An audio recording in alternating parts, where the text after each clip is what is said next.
Keep in mind, this video was recorded just about 6 months ago, so it's been quite a while since anything has happened, and I felt like now is the time that it's appropriate to release it. So, although there have been new developments since then, which might be reflected in the video by it being a little outdated, just know that, yeah, it is a pretty old video and that I just needed to do some touch-ups before I actually release it to the public. Also, if you see weird jump cuts throughout the video, that's me just removing sensitive information that doesn't need to be public. That was in the original video. So, as promised, this is part 2 to the Andrew files. Part 1 is going to be the interview, quote-unquote, I had. And for those of you like Cassidus, love you, bro, but you're talking about giving him a platform, trust me, he screws himself in his own interview, and you'll see why when I show the screenshots. So, anyways, thanks for tuning in, and here's the interview.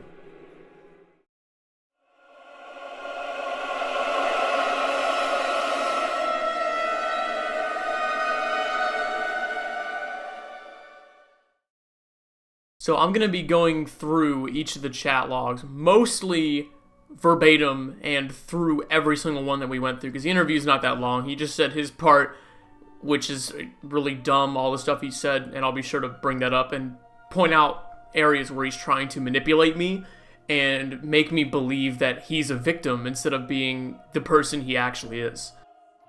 So I opened casually, to make sure that this was as relaxed as an environment as possible. If I immediately went after him, he'd probably run away and not answer truthfully. Well, that's debatable if he's even answering truthfully, but we'll get into that later. But, you can see, he said, yeah, I need to go in about a half an hour for like 90 minutes. So I said, alright. And to ensure that he talks as much as possible, I'm like, I'm not going to belittle you. We're on the same footing here. So I need you to be truthful with me. Or else it's not a real interview. And he's like, sure. I'd like to preface by saying a few things you might not know because I don't really talk about it. So I said, all right. And then immediately he goes into how he was, quote, arrested in December 2020 and spent a week in county prison and 9 months on house arrest. And that he's taking government-mandated therapy and has been since September. Every Wednesday at 5 p.m. PST.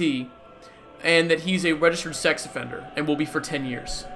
So some of you, although I hope none of you, might see that as a just punishment for his actions. I'm putting a cut here because Andrew decided to tell me some very sensitive information that I do not believe his family would want to have out there. Just know it discusses some prior abuse in his family that he unfortunately tries to weaponize against me to make me feel pity for him. So, not to downplay the severity of a situation like this by any means or to belittle anyone who has been through such circumstances. Right here's a classic example of him going, please, I am a good person, but I've just been screwed up through circumstance. And great, while that may be true, think about all the people in the past who have been through hell and back, been through things orders of magnitude worse than what this guy's been through. Not even to compare the two situations, but I know people who have been through a similar situation and come out the other side as someone who's able to speak up for people that cannot speak up for themselves and don't reciprocate the actions that were put against them as when they were younger. The most important thing to remember is that although he sounds like a soft-spoken, well-mannered guy, remember the things he said to a 14-year-old. Remember the things he did, and remember the things that he said he would want to do to an 8-year-old child. That completely nullifies everything. Plus, more information coming up in this that completely it invalidates everything he just said. Entirely invalidates everything. All the therapy, all of the arrest records, everything. By one small sentence later down the line, and you'll see that soon. So I asked him, rightfully so, and this is not to invalidate your experiences, but do you believe that that justifies your actions? I expected him to say no, and he did. And he said, I was arrested after a police investigation involving my pedophilic behavior in 2020, which you already know some of. It was reported to the police by Discord. There's no justifying my actions. I just want to get it off my chest so I can move on, which is so stupid. You don't get those kind of words off your chest and that kind of behavior off your chest. You are punished for those kind of actions, and you learn from the consequences.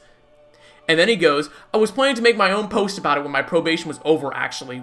And then I said, alright, so if that's the case, why are you still posting and interacting with horrific things on your private Twitter? Which, of course, I'll put a screenshot up on the screen right now of that kind of behavior where he is talking about kidnapping children and sexually abusing them as recent as literally 4 weeks ago, 3 or 4 weeks ago, and his response to that was, I do believe it explains my actions though. What kind of psychopath believes that having prior abuse explains their abusive actions towards others? Again, this is all manipulation. He wants you to go, oh, that makes sense, that's alright, I feel pity for you. There is no reason to feel pity for someone like this, at all. So then, of course, I call him out and say, no, it doesn't explain your actions whatsoever. And I said, there are plenty of people who've been through what you've been through and are able to get through it. And then he says he deleted his alt Twitter, that was the one that screenshot was from, and he had meant to for a while, but he, quote, has trouble bringing himself to commit to things, which is a clue to the complete interview destruction that happened shortly after this. And he said, it's really bad for me to have it out, and I know I can't be trusted to. Come on, bro. Really? It's so easy to deny yourself that out by just staying away from it. Don't even give yourself the idea that you want to come back to it. Just stay away. So then, naturally, I ask, so how are you going to convince me you're not going to go back to it? And I shit you not, this motherfucker says, I don't know if I can. You don't know if you can. You are trying to tell me that you are getting the help you need and you have had the wake-up call, and then proceed to say you don't know if it's going to fix you. And so I say, of course, bad answer, dude. And he says, I know. What? This is kind of the opposite pole of the manipulator spectrum.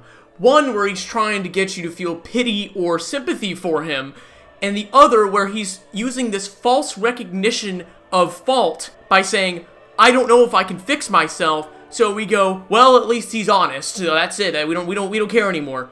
When clearly, him saying this means that he is still a direct threat to children, regardless of if he's even had therapy, or if he was even on the sex offender registry, or has even been arrested.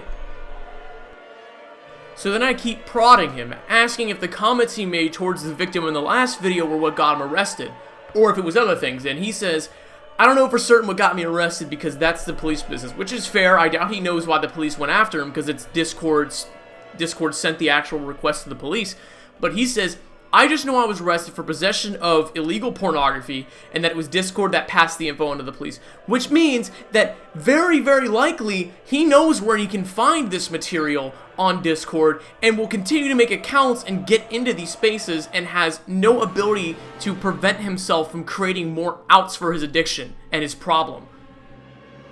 So then again, I ask, so what are your plans to prevent this behavior? And he says, therapy. So, and he describes his therapist as a, quote, kick-ass woman, and she understands what he's been going through. And he stopped working on Roblox entirely, which is, he immediately says that's not the case afterwards, saying that he's worked on a small Christmas update for one of his games. He's cut contact with his victims, which doesn't mean anything because those new victims can be established at any time. And the whole you are too young thing, like at the end of the correspondence with the victim's Discord in the last video, it means nothing. Again, that could just be at a moment where it's easy for him to say no. And he says he's working on getting better. So I immediately say, isn't that completely invalidated by you saying, I don't know if I can get better? And he says, I don't know if I can convince you. I don't know if I can convince anyone, really. This is my struggle, not yours or anyone else's. So, following this, I asked him, out of just complete disappointment, is there anything else he'd like to say? And he just went on a rant about how mental health is, like, just basically trying to, again, go back to the other pole of manipulation and seem like a victim. Saying the problem with mental health is that nobody truly really knows how you feel except yourself. It's hard to say anything, and it's especially hard to change someone's mind about you. I'm unhappy with myself. Again, going back to the other pole, where he is doing this false acceptance of fault in this whole situation, and saying that he'll probably never be better, and he's well past being able to be. Again, completely invalidating everything he said, and that he just wanted to create games, art, and sometimes music, going back to the victim part of this entire thing, trying to make me feel bad for him, and that's probably what he'll keep doing. He'll do it alone now. He's literally just saying he's going to keep doing the exact same thing. It's like Jaden Sadletsky, but with a lot nicer words. He then goes on to say that he's already in therapy, he's been in therapy, and that's what's helping him. I don't really think that's what's helping you, bro. I think we have a couple screenshots to prove that that's fucking not the case. So that concludes it for the interview. He just said he had a therapy appointment to get to and just kind of left. So, yeah. So I just really want to give some thank yous to the victims in part 1 and part 1.5 that allowed me to look into their conversations with Andrew.